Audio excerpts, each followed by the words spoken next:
month of shows because apparently she has a back injury that she needs to have sorted out. A lot of people were speculating that she was suspended over some stuff that happened over Summerslam weekend, which we talked about briefly last week. I don't want to talk about it again, mostly because I don't want to dislike her. And I have trouble liking people who are rude to fans. Oh, yeah. The Miz defeated Apollo Crews in a very short match. That match was under 6 minutes long. Match of the night I'm going to talk about in a second.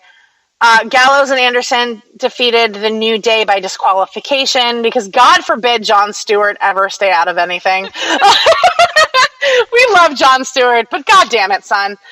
But the disqualification came with Big E coming back, which was exciting. I was very happy to see him. Dean Ambrose defeated Dolph Ziggler in, again, poor booking because I feel like this match should have been either, the main event, simply because, I don't know, it's the quote most coveted belt in the company, but what the fuck do we know about booking? The 6-woman tag match was somehow above booking for the women's championship. I guess that's because Nikki Bella came back. I don't know what the fuck they were thinking with that fucking noise, but whatever. Natalya, Alexa Bliss, and Nikki defeated Becky Lynch, Naomi, and Carmella. I still have to say, Naomi, I don't know what the fuck you're wearing. I don't know what the fuck. I don't understand it. The outfit just throws me off. I know a lot of people love it. So, more power to you. I think that I would like it more if we were at a rave. As far as wrestling, I'm not entirely sure. It's a practical outfit. She could probably have something else that she could wear that's a little less abrasive on the eyes. Yeah, that's my thing. Like, the entire getup is very, very hard on the eyes. But, I mean, she owns it, so by all means, do you, dude. Like, feel that glow or whatever, but whatever. Obviously, Finn Balor defeated Seth Rollins to become the inaugural Universal Champion, and then he suffered the inaugural Universal Championship curse by fucking up his shoulder. And I didn't, at this point, I had left the room because I was so checked out. And I was actually, hilariously enough, talking to my roommate, John, about how badly this show was booked. And even he didn't understand half of the booking. And this is from a non-fan perspective, so that's why it was kind of especially comical to me. I guess during the Brock Lesnar and Randy match, Brock defeated Randy by a technical knockout.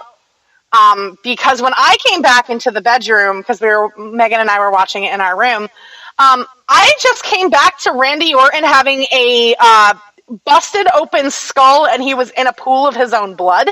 Yep. That was literally the extent that I took away from that match. I don't give a fuck about either one of them. I make no qualms to deny that. I don't like Brock Lesnar. I have never liked Brock Lesnar, and I never will like Brock Lesnar. So don't try to sell me on him. I am the same way, because I don't like him at all, even when he's a face. No, I have absolutely never liked this guy. And I think the reason for me is just I don't like people who are all muscle, no mouth. Like, I just... Actually, for Lesnar, it's kind of different because he is all muscle, all aggressive, kind of has a mouth, and usually what comes out is very uneducated slurs with, like, curse words. And calm the fuck down, corn poke, no one cares. And then with Randy, I don't really care either way either.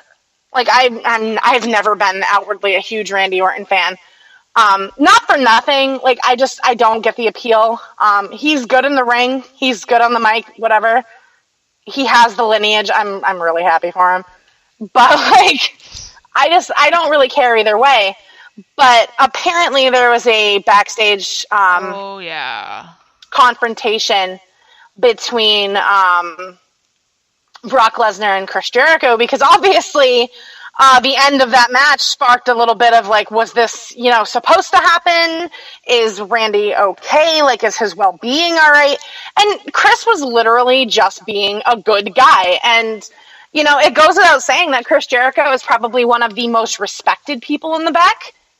And it's not for nothing. Like, he genuinely cares about the people he works with, which is so refreshing in an industry like this. He did this before when he was in a match with Neville, when Neville rolled his ankle. Mm-hmm. Like, Chris broke kayfabe and called out the referee and got into an argument with the referee and made the match call. He pretty much rewrote the script in the middle of the match, and because he knew Neville was injured. Which, honestly, you can hate Chris Jericho's character all you want. When it comes down to it, Chris Jericho is the guy you want going to bat for you. Mm-hmm. And I guess Brock got in his face, called him a pussy, very disrespectful. And it got to the point where Triple H had to intervene. And eventually, Vince McMahon comes out and tells Chris that it's all a work. It's all right. This is how it was supposed to go. And Randy told him that he knew everything was coming. He was okay. But the fact that Chris cared enough, that speaks volumes to me, because that's so rare. And honestly, if I didn't love him before, I would love him now. But, Triple H went to bat for Chris and was like, Brock started this. So I just have no respect for Brock Lesnar. And it's not even just as an in-ring performer. I have no respect for him as a person. I don't care if you're billed to be this monster. Have a little tact. Have a little bit of respect for the people you work with. I don't care if it was a work. It just gives me more ammunition to just not like him. Mm-hmm. Match of the night, weirdly enough, I did not mention this because of this. AJ Styles and John Cena. Yes, I said John Cena and match of the night in the same sentence. I'm not reading off a script. That's not a typo. That match was unfucking real. And it was the longest match of the night at almost 25 minutes long, for one. And yes, John Cena was in a 20-fucking-something minute match. But the good thing about that match, though, was even as long as it was so well-paced that it didn't feel like it was dragging on.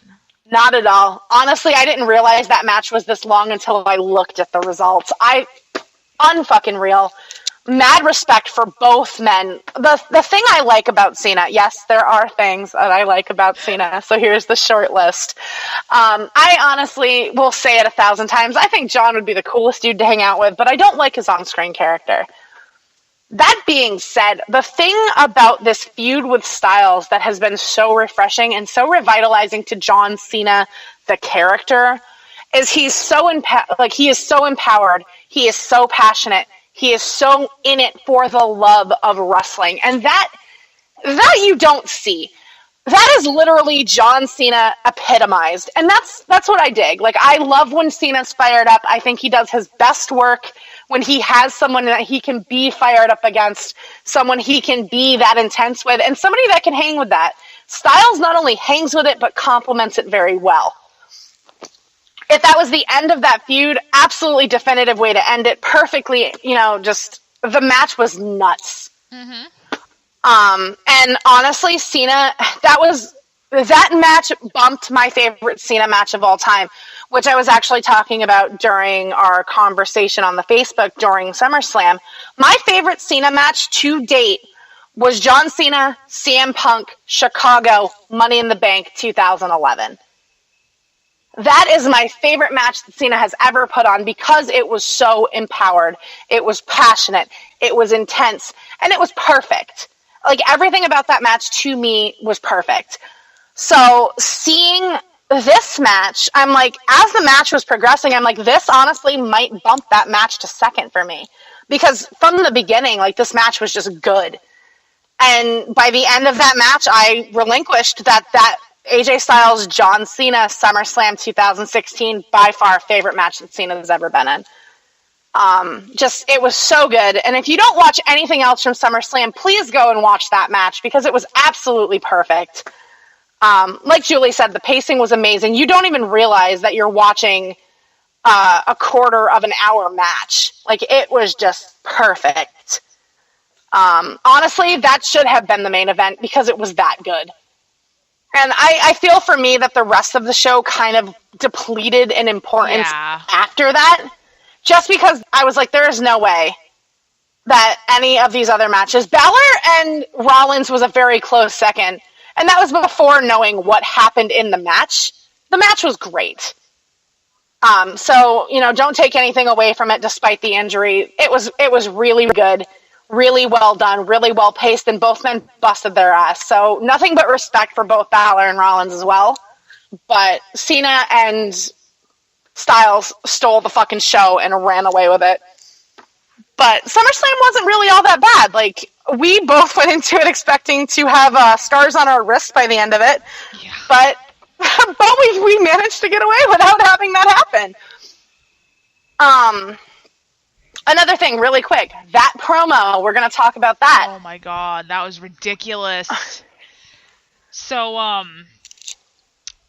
if you follow SmackDown, they have something on the WWE Network called Talking Smack. It's hosted by Renee Young, and I assume Daniel Bryan's also a part of it regularly. I know Renee is. Well, they basically throw down with all these interviews with people post SmackDown and shit like that. Well, this week on Talking Smack, we had this whole thing with Daniel Bryan and The Miz, and we posted it on the Facebook page. The Miz lit so hard into Daniel Bryan.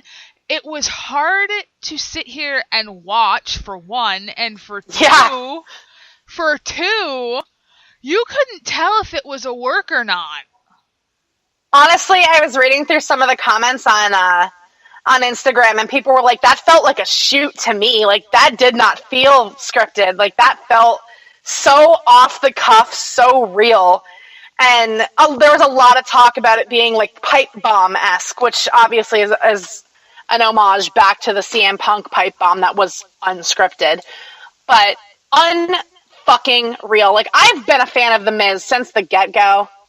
It's well documented.